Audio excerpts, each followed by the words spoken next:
Hello, and welcome back to another sketchbook in the Book of Scrim series.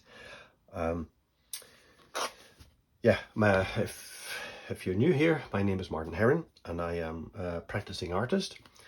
And I have taken these sketchbooks out of storage and decided to get them on the shelf. So I've kind of randomly picked them out and thought I would kind of record them and sort of like put them on here and have some sort of other record of them other than just mouldering away in a box. Okay, so it's another moleskin. This used to be my preferred go-to. I still use them sometimes. Here we go. 2015, 2016, so this will be the end of 2015 and 2016.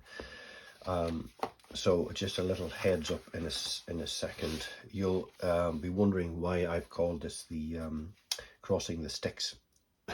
Well, this will be a bit evident later on and I'll tell you about that, but I'm going to try and do this fairly quick.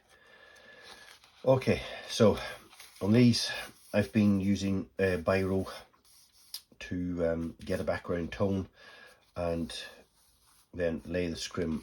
This is scrim tip, which if you don't know already, it's the fiberglass mesh tip with an adhesive side, and mostly it's dry on one side, and is used in the building industry for dry lining plasterboarding walls. It's one of the many tips that I actually use for my work. Use lots of other ones and you'll see that come up. So again, biro scrim laid over the top, and here sort of have split the scrim.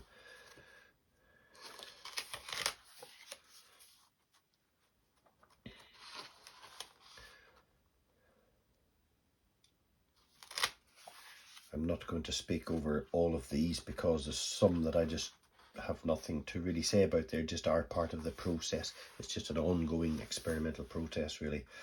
Yeah, I've turned it sort of sideways here because a lot of these have been produced sort of landscape.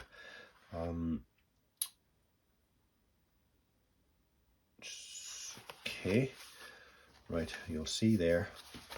That's agents of apparition. I make little notes here and there in the corners and things to myself. I'll have heard it said or read it somewhere or something, and I just made a little note. And sometimes they may go towards a title or form some part of the work. And I don't even remember now myself where that came from. I should record that a bit better. So here, I do like these though. It's how the partial tip lays down over the biro. It's almost a bit of a Gaussian blur effect to it. But this is worked out quite nicely, that one. Right, okay, so what have I got over here? You're bound to be hemmed in at some point. Yep, that's fair enough. Sleepless, crossing the Styx, 4 a.m. Right, yes, so a lot of these, and I remember now,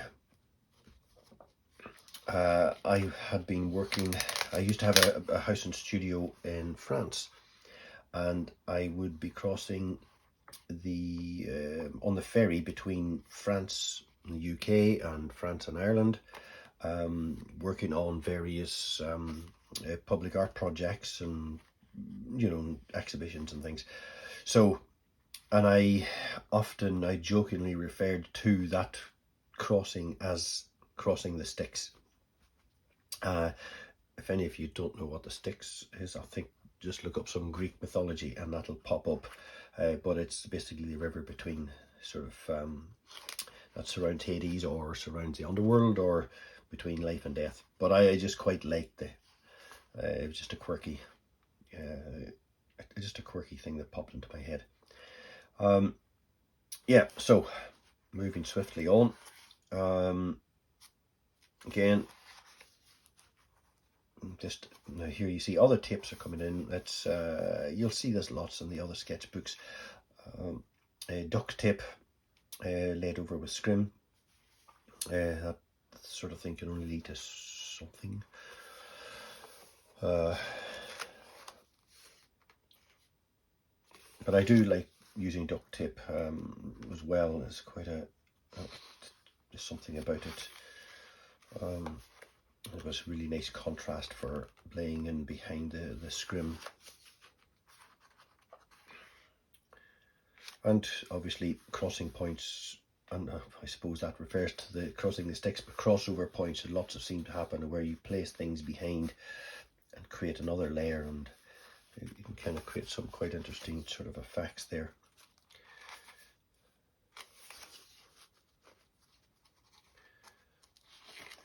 So again, just building up the tips, duct tape, parcel tape, and the scrim tape on top.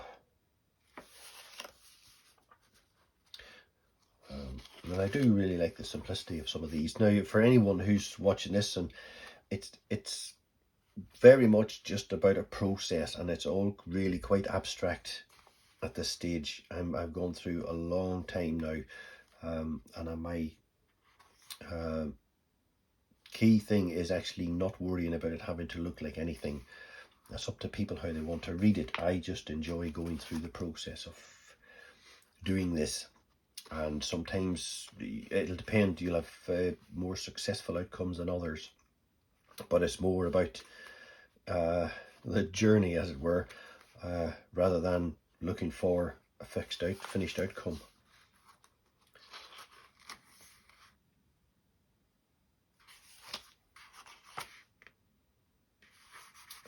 Here, obviously, masking tape has been added in. But I'm very interested in torn lines, straight edges, torn lines, like here on the tip, and then the contrast of this. And it sort of almost creates this field of view in here. You're expecting something to happen, but the scrim itself breaks out of that. But I think it's really quite good for comparing, contrasting, etc. More crossover points. But as I've said before, I really like the scrim for the kind of, you spend a bit of time looking at it. This really does things to your eyes over what is quite a, a blocky sort of very abstract thing that's happening in the background here.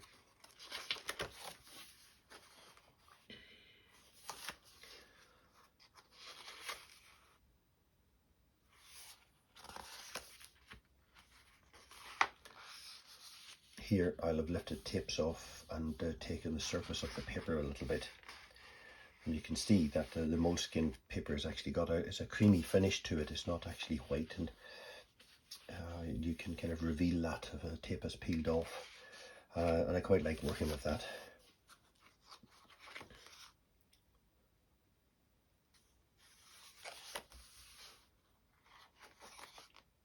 Same thing again here, this nice feathery torn edge, sort of contrasting this very fixed, narrow kind of focal in sort of point here towards the middle. There's quite a lot happening in some of these.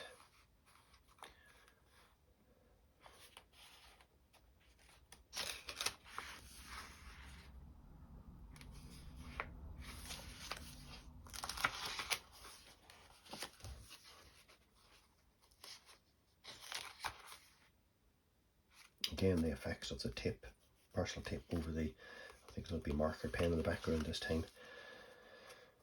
So, yeah.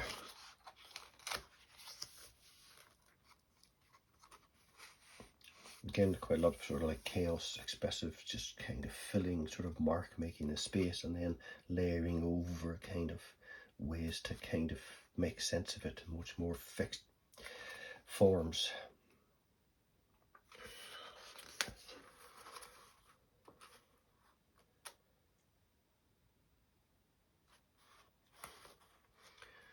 So yeah, I will have had this sketchbook out on every opportunity I remember at that time. And I'll often do this as soon as I get into working on a sketchbook. It becomes all consuming, and I've got to work it's not about just getting it filled, it's actually the process is so all consuming. So that's why crossing the Styx at 4 AM I will be up and in the cafe on the ferry and having coffee, and people are still sort of sleeping and sort of dozing around me, and I'm trying to work away on these things.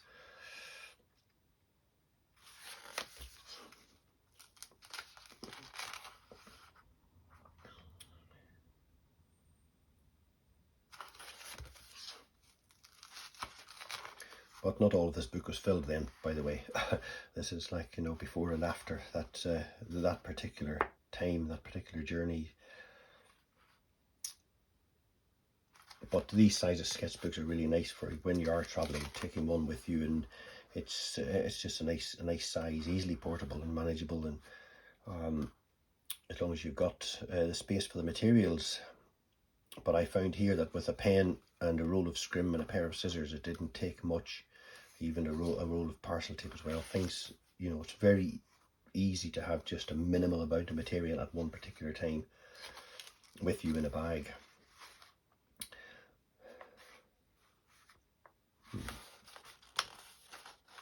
So what's happening here? Yeah, so this one here, I started actually very gently parting the Scrim, just subverting it a bit, but it's very soft, almost like sort of being caressed apart and not ripped and torn too hard.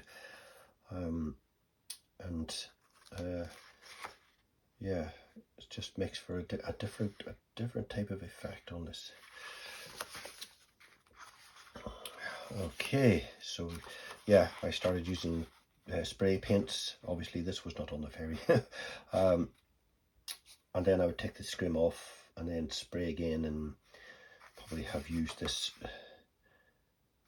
Scrim and another piece, which I think further on I will have. Again, the same thing, laid the Scrim down to actually get the colour sort of on the Scrim, and then peeled it off, and but not really a satisfactory outcome, because here's the Scrim here that was sprayed, but this needed to be on a much darker background really. But this is what I would often do, just to kind of get the effect there. But then I found myself with these combination of tips, you know, with the parcel tape and spray. And this little piece, which started off a whole series of things where I took to a little bit of a bigger scale, but using tip and spray and the Scrim tip, use a masking tape. And this is quite a nice kind of like almost diversion from the other work. Something else started happening here.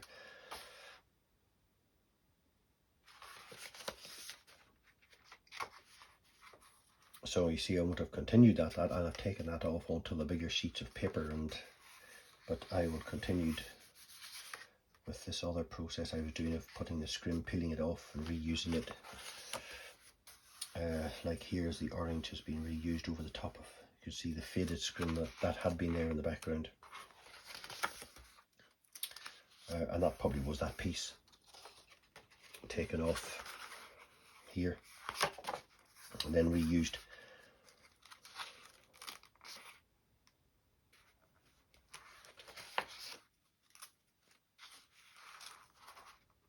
Interesting what's happened with the bleed through. Yeah, so I'm back to kind of just using layering down background colours and putting the parcel tape over the top. So there you go, a continual quest for trying to learn, trying to move the process forward a little bit. And again, more notes. It's at night when they come for you. At night when they'll come for you. Yeah. There's a story all behind that, which we'll go into another time. But yeah, it can be read in many ways. That Ingsoc and its relation to Chester and Unapproachable. Yeah, the Ingsoc comes from 1984, and at a time whenever I kind of get quite obsessed with chess at times. So anyway, there you go. Thanks for watching, and hopefully you got something from that, and I will catch you all later. Bye.